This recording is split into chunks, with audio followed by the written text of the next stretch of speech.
Double Dragon Gaiden sees the return of Billy, Jimmy and company, and I've been excited about this since it was announced. Now my big concerns with this release were, can they do the characters justice, and what is all of this business about it being built around roguelike mechanics? I just wasn't sold on that combination.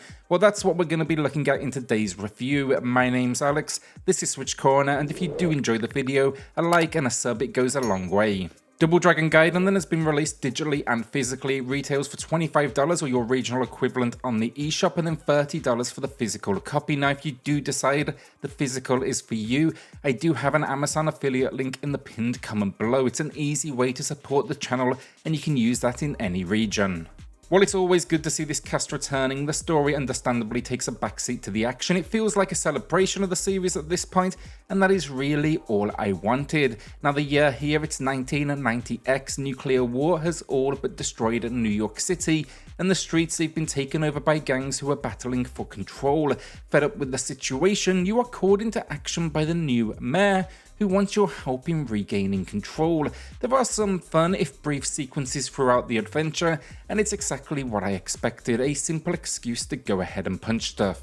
The gameplay then is by far the element I've been most curious about, and also a little nervous about if I'm being honest, but as I said, it's promising the brawler action we love, but then with the freedom to face levels in any order you please, and that's alongside roguelike elements as well. Now I'm going to say it up front, I think they focused more on the roguelike elements than was maybe necessary in the marketing. It is true that as we battle through this world, we will be presented with cash to spend on power-ups, I think strength or maybe life meter boosts that then impact our character, and this cannot be avoided. But what can be adjusted is the result of failure. I think for many, they were worried that death takes you all the way back to square one, and it absolutely has a permadeath option in here for those that want that, but it can also simply be turned off. So when it comes to those options around the gameplay, it's impressive actually how much we can adjust. The price of a continue, so the in-game currency you do collect, you'll basically be paying for those continues. The character's starting health, enemy health, even enemy damage, those are what I would consider the big ones. It's not as intimidating basically as it potentially could have been, and I would actually argue what surprised me here was at the preset and normal difficulty, this is quite a bit easier than most brawlers out there for I'd say 90% of the experience, all basically but the last level, which sees this massive difficulty spike. Now naturally how you shape your character is going to impact your success rate, but they promised you can play levels in any order and the difficulty then will scale. I don't think this has been optimized all of that well. I played through it a couple of times and I rarely noticed a difference if I changed up the order. One element I don't like, but this is going to be more preference, it's the token system. Now as you battle through the story, you'll be gaining cash and roguelike rewards. These can be converted into the game tokens. Now when you die, you could use these tokens to restart from the last checkpoint, or you can actually quit the game entirely to take them with you, but that will be deleting your save file. That's kind of where the roguelike element comes in. Then though, these tokens, they're going to be used on the main menu. They unlock music, art, and most importantly, more playable characters, with 9 to unlock, making for a total of 13. It kind of feels like a forced grind system, and I would have preferred something a little bit, more traditional, I guess, just complete the story with X amount of characters or whatever it may be. I can't see myself ever unlocking the full roster here, honestly, because it's really kind of demanding a lot of you, and I also don't like the fact on the token screen it only displays a name with no image of who you are unlocking, so you need to know the characters you do want. When it comes to the core gameplay then, I think they've done a really nice job here. Each character is unique to control. It's a tag team system as well, meaning you can actually choose 2 characters and then you will freely switch between them if your special meter that's under your health at the top of the screen is completely full. Having the option of 2 fighters adds a nice dash of variety, and I experimented with Billy and Jimmy before switching to Billy and Marion, which I felt ended up being a better pairing. Billy's kicks and her long-range gunplay, it just made for a fun dynamic.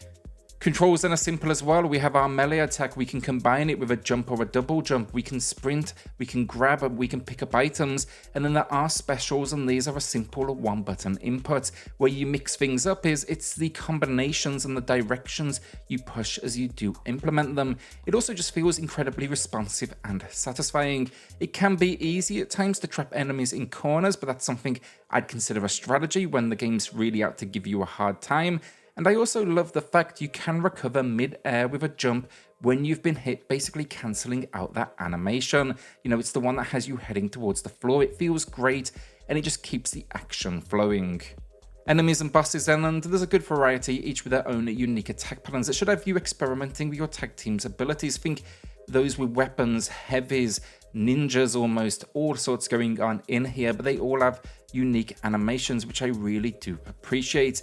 Now, occasionally, some will hit you from off screen if they do carry weapons, which always feels, you know, a little cheap, but it's kind of a common issue with the genre.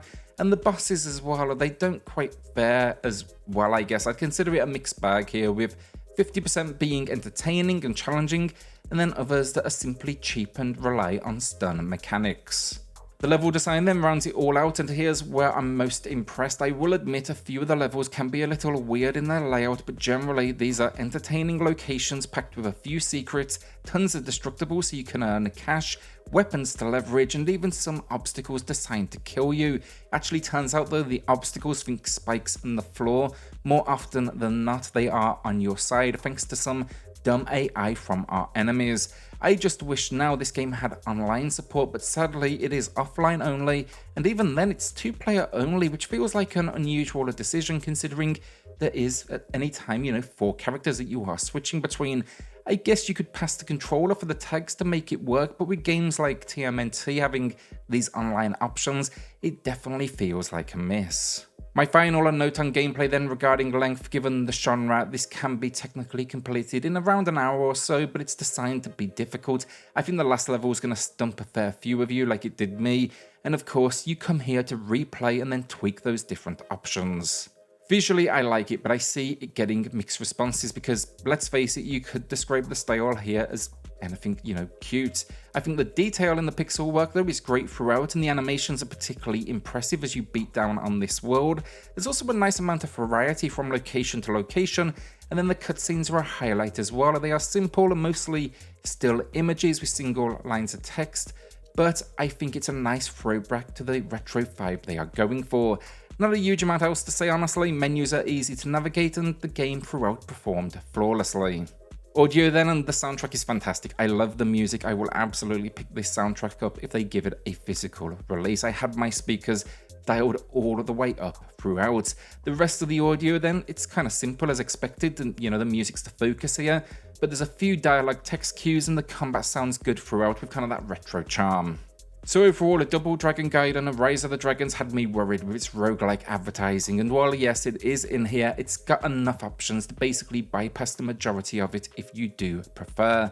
I ended up quite liking the format honestly. It's no different really than having limited continues at an arcade. It adds a tension that you do really expect from the genre. The combat then is good, enemies are fun, and locations have a nice variety. It is not perfect however, you know, given the genre, you could get through this in an hour or so technically. So if you don't like that, do not come here. The difficulty scaling feels off in my opinion, and then the token system, that forced grind, I'm not really a fan myself. I think there's other ways to have unlockable characters that is a little bit more on the fun side. So today, it's going to be a good 7 out of 10 from me. There is no question better genre entries on the system, but this is a solid new entry for the Double Dragon world, and for the first time in a while, I'm actually excited now to see where they go next. So with that, hit subscribe, join us here for reviews, deals, news and lists daily, and I'll see you all on the next video. Thanks everyone.